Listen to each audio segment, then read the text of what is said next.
My girlfriend of nearly 3 years dumped me at her father's 60th birthday party in front of everyone. On purpose. I am Evan, 29. Work as a copywriter at a creative agency here in Chicago.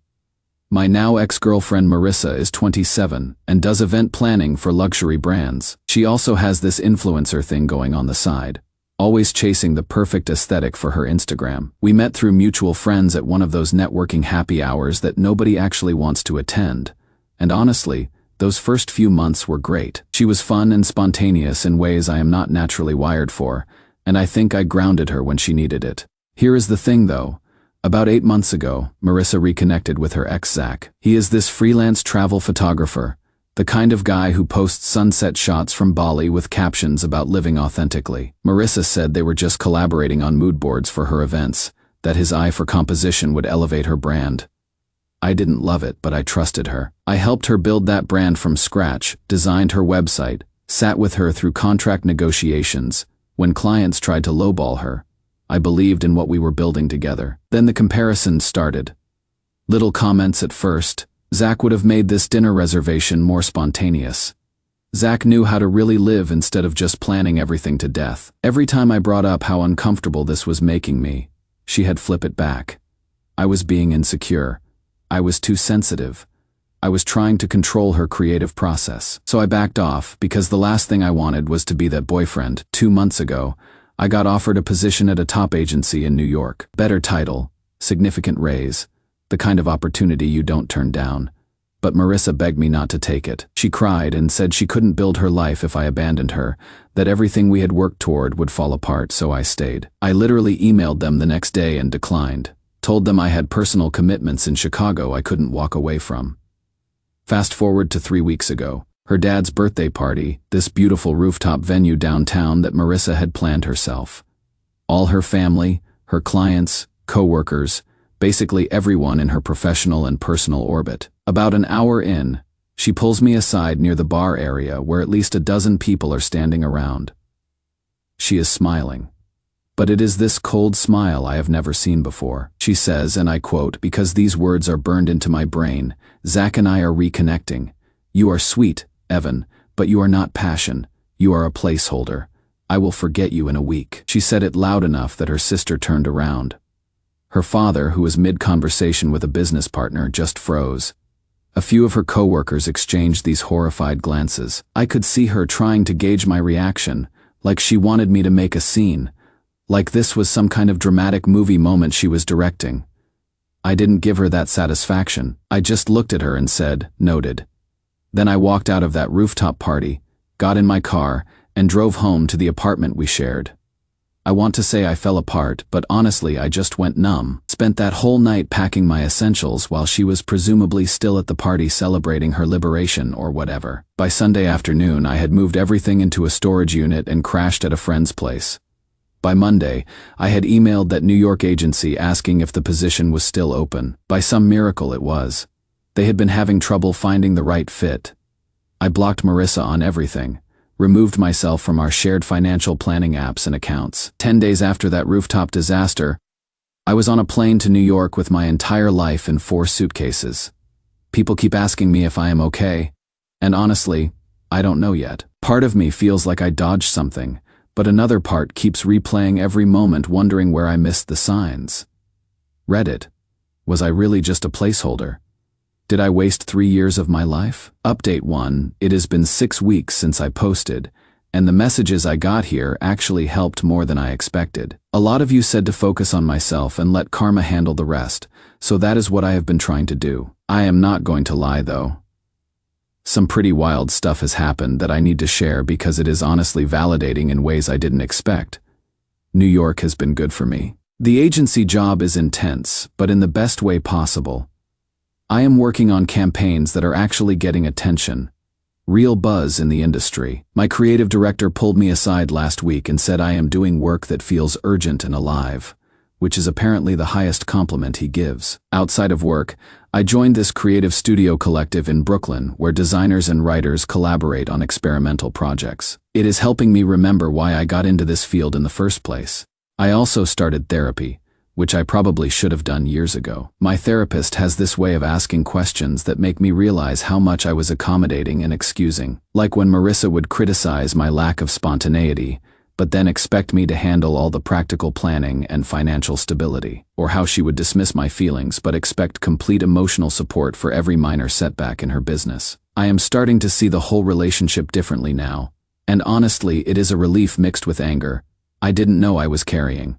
But here is where it gets interesting. About 3 weeks ago, I started hearing things through the mutual friend network. Apparently Marissa's event planning business is struggling. That twist I mentioned about Zach's creative direction. Turns out his ideas sound amazing on a mood board but are logistical nightmares in practice. One client ended up 40% over budget because Zach insisted on this elaborate floral installation that required structural engineering assessments. Another event ran 3 hours behind schedule because he wanted golden hour lighting for photos and didn't account for actual event flow. She has lost at least 3 major clients that I know of. One of them apparently told her that her previous work had been much more professional, which I am trying not to feel smug about, but come on. Then the screenshots started circulating. Someone leaked messages from a group chat where Marissa had been venting about our relationship months before the breakup. One message said, and I am paraphrasing, because I only saw it once before I asked people to stop sending me this stuff. Evan will never leave. He is too stable. He needs me. Another one was her laughing about how predictable I was. How she could always count on me to handle the boring parts of life while she focused on her creative vision. Her clients saw those screenshots. Her professional network saw them. Suddenly, she wasn't just the creative event planner who made bold choices. She was someone who viewed her partner as a tool and mocked him behind his back. The comments I heard secondhand ranged from disappointed to disgusted. She started trying to contact me about 4 weeks in. First through email, which I have filtered to a folder I never check. Then through alternate Instagram accounts that I blocked as fast as they appeared. She got mutual friends to reach out, asking if I would be willing to talk, telling me she was really struggling and needed closure. I didn't respond to any of it, but here is the moment that actually broke through my defenses a little. Her father emailed me. Marissa's dad, who I actually really respected, sent me this message that basically said he was sorry his daughter had humiliated me in front of everyone, that I had been the best thing that happened to her, and that he hoped I was doing well in New York. He didn't say it directly, but he implied pretty heavily that Marissa wasn't welcome at family gatherings right now. That her mother was mortified by how she had handled things. That email hit different because her dad is this old school guy who doesn't get involved in drama. For him to reach out meant she would really crossed a line with her own family. I am not celebrating her struggles. I am really not. But I would be lying if I said it doesn't feel like the universe is confirming that leaving was the right choice. My therapist says I need to fully detach and stop tracking what is happening in her life. And she is probably right. But man, knowing that the person who said I was forgettable is now desperately trying to get my attention.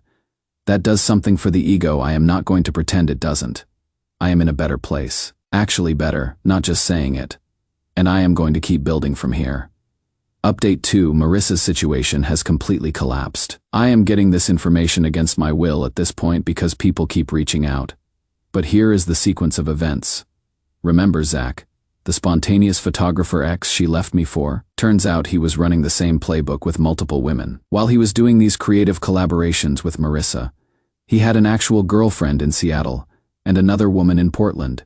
He was calling his creative partner. Both of them found out about each other and about Marissa at basically the same time through overlapping social media posts. They confronted him publicly, tagged him in posts asking for explanations, and he just ghosted everyone. Deleted his Instagram, shut down his website, completely vanished from the internet. Marissa was left holding the aftermath. The women contacted her directly, comparing notes, and apparently the timelines were damning. He had been juggling all 3 of them with the exact same lines about creative synergy and authentic connection. She wasn't special. She was just another rotation in his pattern. After that blew up, she lost her remaining major clients, including a brand sponsorship she had been building for months. Her friend group, which had apparently been gossiping about how badly she had treated me, basically iced her out. Someone told me she had to move out of her apartment because between the lost income and rising rent, she couldn't afford it anymore. She is apparently staying with her younger brother now, which cannot be comfortable given how her family feels about everything.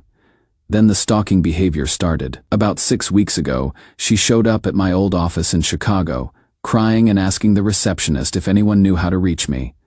They told her I had relocated and wasn't coming back. She went to my old apartment building and left notes with the doorman, who thankfully just threw them away. Then she somehow found my mom's Facebook and sent her this long message about how she deserved closure and needed to explain herself. My mom called me laughing about it, which was actually a relief. She said Marissa's message was so dramatic and self-pitying that it read like a performance rather than genuine remorse. Mom told me to keep my boundaries firm and not to let anyone guilt me into responding. I held the line, didn't respond to anything, stayed completely silent. Then 2 weeks ago, her younger brother reached out. I almost didn't open the message because I figured it was another plea on her behalf, but something made me click. He had found Marissa's project journal. You know, those expensive leather planners influencers are always showing off. Apparently she kept one for business planning and personal strategy, and she had left it at his place during her move. He was going through it to pack her stuff and stumbled across pages he thought I should see. There were pros and cons lists comparing me to Zach. One column had things like stability, financial security, useful skills, dependable. The other had passion, spontaneity, aesthetic value, social currency. Under my column, she had written notes like stay with Evan until booking season stabilizes, then reassess options. There were screenshots she had saved of the New York salary offer email I had shown her, with calculations in the margins about what that money could do for her business. There was a budget worksheet titled something like, "How long can Evan support me if I pivot to full-time influencer?" She would literally calculated how much she could extract from my financial stability while minimizing her own expenses. Her brother sent me photos of these pages with a message that basically said he was disgusted, that he had always liked me and felt I deserved to know I had been deliberately used, that their parents didn't know about the journal but he was considering showing them. I stared at those photos for probably an hour. Part of me already knew, if I am being honest. The way she had reacted when I considered New York the first time. The timing of her affection always correlating with her business stress. How quickly she had pivoted away once she thought Zach could offer something I couldn't. But seeing it written out in her own handwriting, seeing her quantify my value as a resource rather than a person, that crystallized everything. I wasn't her partner. I was never her partner. I was her safety net, her financial cushion, her emotional insurance policy. And the second she thought she had something more exciting lined up, she didn't even have the decency to end things privately. She had to humiliate me publicly to prove to herself and everyone watching that she was making an upgrade. Except it wasn't an upgrade. It was a lateral move to another person who saw her exactly the way she had seen me, as a resource to extract value from until something better came along. I thanked her brother for showing me, told him I appreciated his honesty and that he didn't need to show their parents unless he felt it was necessary. Then I closed that chapter completely. I don't need to confront her. I don't need closure. I have all the information I need to know that leaving was the only option that preserved my self-respect. I am doing really well now. Final update last weekend. I went back to Chicago for a wedding. One of my former coworkers was getting married at this venue in West Loop, and I would RSVP'd months ago before everything exploded. I honestly considered backing out because I didn't want to risk running into Marissa or anyone from her circle, but my date convinced me to go. Yeah, I brought a date. Her name is Lila. She is 32, and she is a documentary filmmaker I met through the Creative Collective in Brooklyn. We have been seeing each other for about 6 weeks, taking it slow and actually communicating like adults. She knew the whole backstory and thought it would be empowering for me to show up living well rather than hiding. So we flew to Chicago Friday night, and the wedding was Saturday evening. Beautiful ceremony, great reception. Everyone from the old office was there catching up. I was genuinely having a good time, introducing Lila around, feeling completely comfortable in a way I hadn't expected. Then I saw Marissa across the room. She was there as someone's plus one, someone I barely knew from the extended network. She looked different, thinner, tired.